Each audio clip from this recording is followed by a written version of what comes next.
বঙ্গ রাজনীতিতে অপ্রাসঙ্গিক হয়ে পড়ছে মমতা বন্দ্যোপাধ্যায়। বঙ্গ রাজনীতিতে মমতা বন্দ্যোপাধ্যায় কি তাহলে এবার নিজেকে গুটিয়ে নেবেন? বঙ্গ রাজনীতি জুড়ে মমতা বন্দ্যোপাধ্যায়ের যে দাপট, সেই দাপট কি তাহলে ফিকে হয়ে গেল? কারণ এই মুহূর্তে রাজ্য রাজনীতি ছাপিয়ে সর্বভারতীয় রাজনীতিতে চর্চার কেন্দ্রবিন্দু সেই ওয়ান অ্যান্ড অনলি, তার নাম মমতা বন্দ্যোপাধ্যায়। আর সেই মমতা বন্দ্যোপাধ্যায় তিনি যখন বলছেন একটা কমিউনিটি যখন, তাই ধর্মীয় উস্কানিমূলক মন্তব্য, আর সেই মন্তব্যের জেরেই তার বিরুদ্ধে এফআইআর। পুজোর অনুদান নিয়ে মুখ্যমন্ত্রীর সিদ্ধান্তকে স্বাগত কলকাতার বিগ বাজেটের ক্লাবগুলি।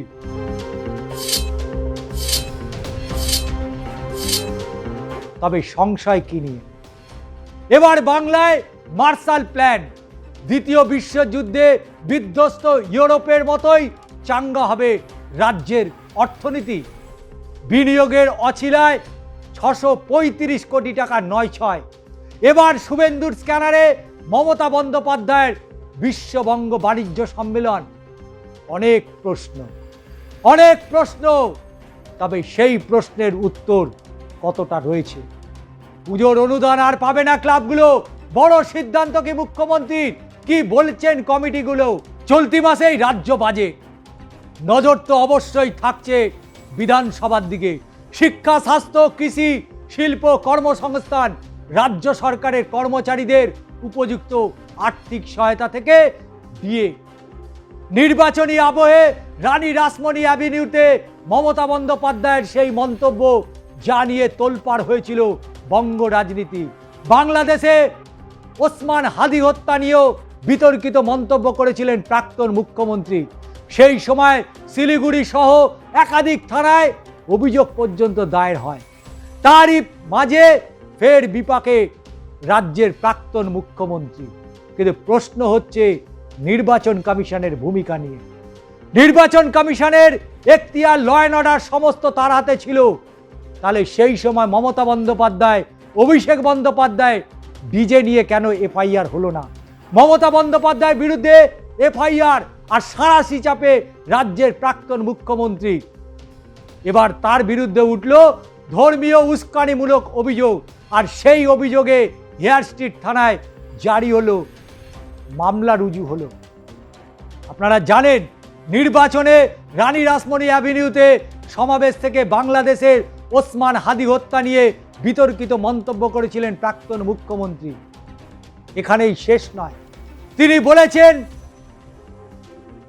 বলেছিলেন যে তারা যদি একবার রেগে যায়, বাকিটা নাই বা বললাম। মমতা বন্দ্যোপাধ্যায়ের বিতর্কিত মন্তব্যটি হলো, আমরা আছি বলেই আপনারা সবাই ভালো আছেন, যদি আমরা না থাকি তখন 1 সেকেন্ড লাগবে। কি লাগবে? একটা কমিউনিটি যখন জোট বাঁধে তখন ঘিরে ফেললে 1 সেকেন্ড দেবে, একদম 12টা বাজিয়ে দেবে। যদি নিজের 13টা বাজাতে না চান তাহলে বিজেপির অপপ্রচার, সেই অপপ্রচার ভুলবেন না। ঠিক কি বলেছিলেন মমতা? বিধানসভা নির্বাচনের আবহে জনসভার মঞ্চ থেকে তৃণমূল নেত্রী ঠিক এই মন্তব্যই করেছিলেন, আমরা আছি বলে আপনারা সবাই ভালো আছেন। বাংলার মানুষ রাজ্যের পরবর্তী ভোট পরবর্তীতে কেমন আছে এটাও একটা বড় প্রশ্ন। অবশ্যই মমতা বন্দ্যোপাধ্যায় উস্কানিমূলক মন্তব্য করেছিলেন, কিন্তু নির্বাচন কমিশন তারা স্বতঃপ্রণোদিতভাবে কেন এফআইআর করলো না? কেন তারা মামলা করলো না? কেন মমতা বন্দ্যোপাধ্যায়কে ক্লোজ করলো না? একথা বাংলার মানুষ জানে। তার মন্তব্যে অবশ্যই সেটা প্ররোচনামূলক মন্তব্য, সমালোচনা ঝড় হয়েছে। কিভাবে তৎকালীন মুখ্যমন্ত্রী এই দায়িত্ব জ্ঞানহীনতা মন্তব্য করতে পারেন? স্বাভাবিকভাবেই উঠেছিল একাধিক প্রশ্ন। বাসে, ট্রামে, চায়ের দোকানে একের পর এক আলোচনা। আর এই মন্তব্যের পরিপ্রেক্ষিতে দৈনিক ব্যবসায়ী মমতা বন্দ্যোপাধ্যায়ের বিরুদ্ধে অভিযোগ দায়ের করেছে। আর প্রাক্তন মুখ্যমন্ত্রী মমতা বন্দ্যোপাধ্যায়ের বিরুদ্ধে ভারতীয় ন্যায় সংহিতার 196 ক্লজ এ, 351 ক্লজ 2 এবং 352 ধারায় মামলা রুজু হয়েছে। এদিকে রাজনী রাসমণি রোডের সভা থেকে নাম না করে বাংলাদেশের সেই ওসমান হাদি হত্যা নিয়ে বিতর্কিত মন্তব্য, এবং তারপরের মন্তব্য হচ্ছে এইটা। অবশ্যই এটাখানে প্রশ্ন আছে, একজন রাজ্যের মুখ্যমন্ত্রী, সাংবিধানিক প্রধান রাজ্যের, তিনি কিভাবে ধর্মীয় উস্কানিমূলক মন্তব্য করতে পারেন? কিন্তু এখন বেলা শেষে কেন? বেলা শেষে কেন এফআইআর? এ প্রশ্নও তো আসবে। যখন এফআইআর হয়েছে, মামলা হয়েছে, নিঃসন্দেহে সেটা রাজ্যের শীর্ষ আদালত পর্যন্ত পৌঁছবে। কিন্তু সেখানে সরকারি আইনজীবীরা কি বলবেন? কারণ সেখানে মমতা বন্দ্যোপাধ্যায়ের বিরুদ্ধে বলতে গেলে অবশ্যই বলতে হবে যে এতদিন কেন এফআইআর হয়নি, আজকে কেন এফআইআর হয়েছে। অবশ্যই এই প্রশ্নে সরকারি আইনজীবীরা বলবেন যে যিনি অভিযোগ করেছিলেন তিনি ভয় পেয়েছিলেন অভিযোগ করতে, আর নয়তো তিনি বলবেন সেই সময় মমতা বন্দ্যোপাধ্যায়ের বিরুদ্ধে এফআইআর নিতে চায়নি। যেমনটি এ রাজ্যে স্বরাষ্ট্রমন্ত্রী এসে তিনি বলেছিলেন উল্টো টাঙিয়ে দেব বা উল্টো ঝুলিয়ে দেব, সেই ঘটনায় কিন্তু এফআইআর নেওয়া হয়নি। ঠিক একইভাবে প্রশ্ন উঠবে যে সেদিন কেন মমতা বন্দ্যোপাধ্যায়ের বিরুদ্ধে এফআইআর হয়নি, কেন মমতা বন্দ্যোপাধ্যায়ের বিরুদ্ধে অভিযোগ হয়নি। অবশ্যই সেই প্রসঙ্গ আসলে নির্বাচন কমিশনের ভূমিকা নিয়েও প্রশ্ন উঠবে, ওটার কথা। কারণ সেই সময় রাজ্যের ল অ্যান্ড অর্ডারের দায়িত্ব কে ছিল? রাজ্যের নির্বাচন কমিশন, কেন্দ্রীয় নির্বাচন কমিশন।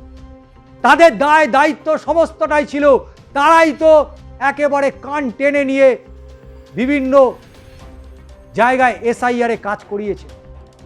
অনেকেই তার প্রতিবাদ করেছিলেন, কিন্তু সেটা কাজ হয়নি। বিএলওরা যেভাবে বাড়ি বাড়িতে কাজ করেছিলেন, যেভাবে কেন্দ্রীয় সরকারি কর্মচারীরা তারা অবজারভারে কাজ করেছিলেন, তাহলে পুরো সিস্টেমটা কার হাতে ছিল? পুরো সিস্টেমটা ছিল নির্বাচন কমিশনের হাতে। দুটো প্রশ্ন উঠে আসে, জানি না সমালোচনা আত্মসমালোচনা হবে, কিন্তু দুটো প্রশ্নের উত্তর অবশ্যই বাংলার মানুষকে দিতে হবে। প্রথম প্রশ্ন হচ্ছে, মমতা বন্দ্যোপাধ্যায় যেদিন রানী রাসমণি রোড থেকে এই ধরনের ধর্মীয় উস্কানিমূলক মন্তব্য করেছিলেন, তার 24 ঘন্টা, 48 ঘন্টা, 72 ঘন্টা সেটা ছাপিয়ে 1 মাস সময় লাগলো কেন এফআইআর করতে? আর দ্বিতীয় প্রশ্ন হচ্ছে, রবীন্দ্রসঙ্গীত এবং ডিজে বাজবে। অভিষেক বন্দ্যোপাধ্যায় বলেছিল 4 মের পরে ডিজে বাজবে রাজ্যে। ডিজে বাজবে মানে কি? ডিজে তো একটা সিস্টেম, গান বাজনার সিস্টেম। তিনি বাজাবেন, তার মনোবৃত্তি অন্য কি ছিল কি ছিল না সে বিষয়ে আমরা যাচ্ছি না। তিনি বলেছিলেন ডিজে বাজবে। তবে তিনি যদি এই ধরনের কথা বলে সেটা যদি মনে হয় উস্কানিমূলক, কাউকে ধমকানো, কাউকে চমকানো, কাউকে ভয় দেখানোর পরিস্থিতি তৈরি করা হচ্ছে, তাহলে সংবিধান অনুযায়ী, আইন অনুযায়ী, নির্বাচন কমিশনের যে নিজস্ব আইন রয়েছে সেই আইন মোতাবেক অভিষেক বন্দ্যোপাধ্যায়ের বিরুদ্ধেও নির্বাচন কমিশন অভিযোগ দায়ের করতে পারতেন, কিন্তু তা তো তারা করেনি। কিন্তু 4 তারিখে 12টার পর সরকার বদল হয়ে যাওয়ার পরে হঠাৎ করেই মনে হচ্ছে অভিষেক বন্দ্যোপাধ্যায় রবীন্দ্রসঙ্গীত এবং ডিজে বাজানো নিয়ে যেটা করেছেন অবশ্যই সেটা এফআইআর যোগ্য। সেটা কি সত্যি কগনিজেবল অফেন্স নাকি নন কগনিজেবল অফেন্স, অর্থাৎ অপরাধযোগ্য না অপরাধযোগ্য নয়? এটা কি বেলেবল সেকশন 438-এ না 439-এ, অর্থাৎ জামিনযোগ্য অপরাধ নাকি জামিনযোগ্য নয়? এই প্রশ্নগুলো আসছে, এই প্রশ্নগুলো আসবে, আগামী দিনও আরো আসবে। কারণ যখন আইনি ব্যবস্থার মধ্যে দিয়ে, আইনের মধ্যে দিয়ে রাজ্যে বিএনএস-এর অ্যাক্ট লাগু হয়ে গেছে, এখানে সিআরপিসি আর কাজ করছে না, এখানে বিএনএস কাজ করছে।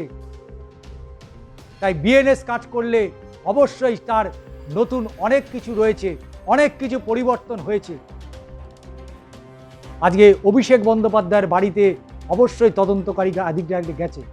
পশ্চিমবঙ্গে কেন সারা ভারতবর্ষের যে কোনো মানুষের বাড়িতে তদন্তকারী আধিকারিক যেতে পারে, তার জন্য সঠিক অভিযোগ লাগবে।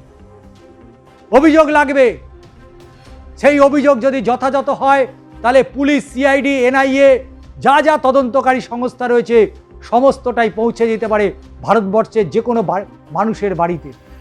কিন্তু তার জন্য সঠিক নথি চাই, সঠিক নথি চাই। কদিন আগেই দেখলাম অভিষেক বন্দ্যোপাধ্যায় পালিয়ে পালিয়ে বেড়াচ্ছেন। অনেকেই বলছিলেন অভিষেক বন্দ্যোপাধ্যায় দিল্লিতে ছিলেন, রক্ষা কবচ পাওয়ার 4 ঘন্টার মধ্যে তিনি কলকাতায় চলে এসে সোজা ভবানী ভবনে পৌঁছে গেলেন। এটাই তো আইনি ব্যবস্থা, এটাই আইনি ব্যবস্থা। আইনের ঊর্ধ্বে নয় মানুষ, আইনের ঊর্ধ্বে নয় আইন মানুষের ঊর্ধ্বে। তাই তো এই কথা বলে বারবার, নোবডি অ্যাবভ দ্য ল। আইনের ঊর্ধ্বে কেউ নয়, অবশ্যই আইনের ঊর্ধ্বে কেউ নয়। কিন্তু যা চলছে সেটাও তো সমালোচনার ঊর্ধ্বে নয়। এফআইআর হয়েছে, অনেক এফআইআর হচ্ছে, আগামী দিনে আরও হবে। আমাদের নিজেদের চোখে দেখা কলকাতা হাইকোর্টে 2019 সালের পর থেকে শুভেন্দু অধিকারী এ রাজ্যের মুখ্যমন্ত্রী, তৎকালীন রাজ্যের বিরোধী দলনেতা, তার বিরুদ্ধে 30টিরও বেশি এফআইআর হয়েছে। লাস্টে কলকাতা হাইকোর্ট বাধ্য হয়েছে কথা বলতে।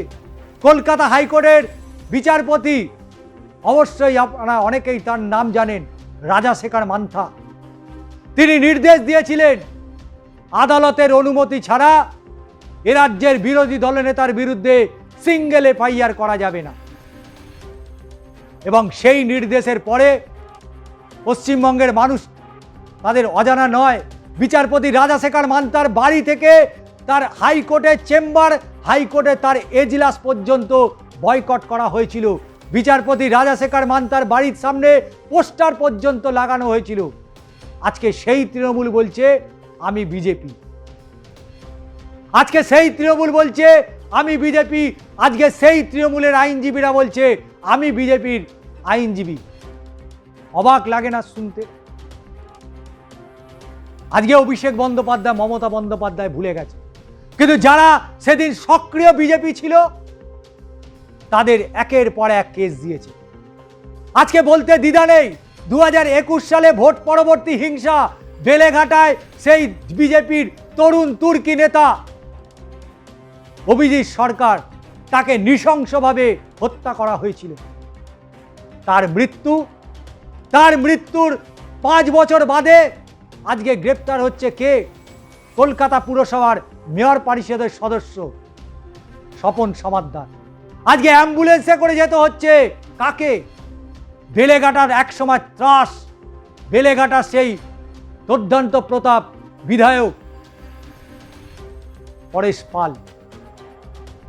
ভুলে গেলে চলবে না, অবশ্যই বিচার হবে, বিচার হতেই হবে।